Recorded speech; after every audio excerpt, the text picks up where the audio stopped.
ایک دفعہ کا ذکر ہے کہ کسی گاؤں میں ایک محنتی کسان رہا کرتا تھا۔ کسان کے 3 بیٹے تھے۔ وہ ہر وقت آپس میں لڑتے جھگڑتے رہتے۔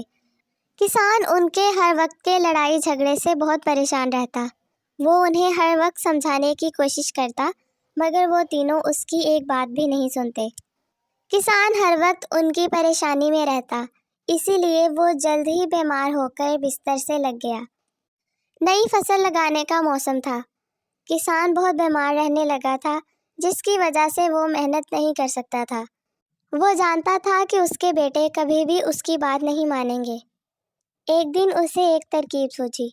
اس نے اپنے تینوں بیٹوں کو اپنے پاس بلایا اور ان سے کہا، میں نے تم لوگوں کو یہاں ایک راز کی بات بتانے کے لیے بلوایا ہے۔ ایک دفعہ میں نے اپنی زمین کے نیچے کچھ سونا چھپا دیا تھا۔ آج اس کی قیمت کئی گنا بڑھ گئی ہے اور مجھے لگتا ہے اب ہمیں وہ سونا نکال کر بیچ دینا چاہیے۔ اس سے ہمیں بہت سارا پیسہ ملے گا۔ مگر بڑھتی ہوئی عمر کی وجہ سے میں وہ جگہ بھول چکا ہوں جہاں پر میں نے خزانہ چھپایا تھا۔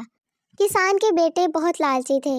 انہوں نے کہا، آپ فکر نہ کریں، ہم یہ ساری زمین کھود ڈالیں گے اور یقیناً ہمیں یہاں سے سونا مل ہی جائے گا۔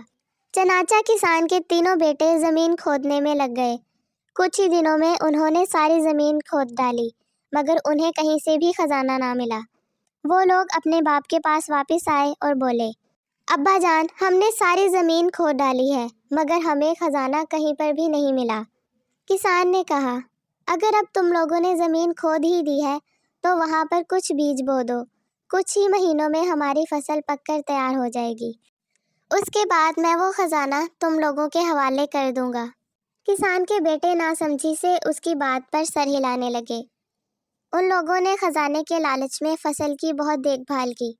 کچھ ہی مہینوں میں فصل پک کر تیار ہو گئی۔ انہوں نے فصل کی کٹائی کی اور اسے منڈی میں جا کر بیچ آئے۔ انہیں اس فصل سے بہت بڑی قیمت ملی تھی۔ وہ لوگ واپس کسان کے پاس آئے اور اسے وہ رقم دی۔ کسان نے کہا، یہ رقم تم لوگوں کی ہے اور یہی وہ خزانہ ہے جس کے بارے میں تم سے کہہ رہا تھا۔ میرے بچوں، ایک بات ہمیشہ یاد رکھنا، محنت کے بغیر کبھی کوئی خزانہ ہاتھ نہیں آتا۔ کسان کے بیٹے کسان کی بات سمجھ گئے تھے۔